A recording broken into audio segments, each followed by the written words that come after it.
ڕاستی لە ڕووی قەبارەوە زۆر گەورەیانی بنکەکەی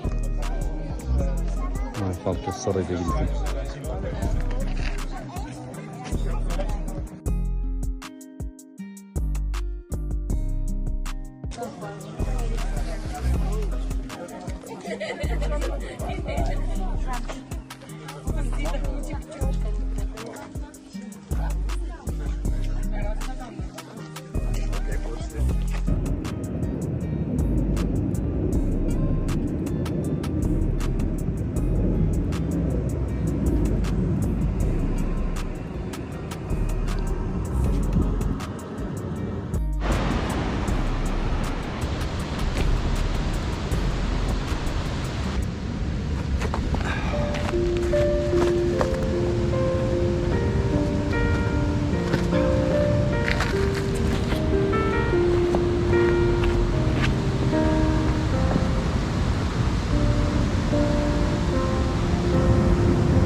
When you see someone who is always calm, incredibly kind, and avoiding conflicts, be careful.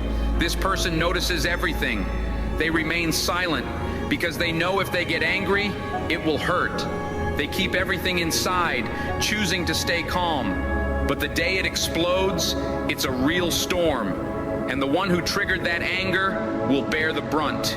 If you have watched this far drop a 100, it shows you're a part of the 1% who actually finishes what they start. Everyone has a limit, and for them, this limit is often higher than for most people. But once it's crossed, expect a superstorm. That's why it's essential to respect them. Don't mistake their silence for weakness.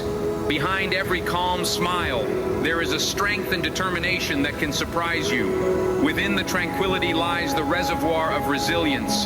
Beware the calm, for it holds the tempest within.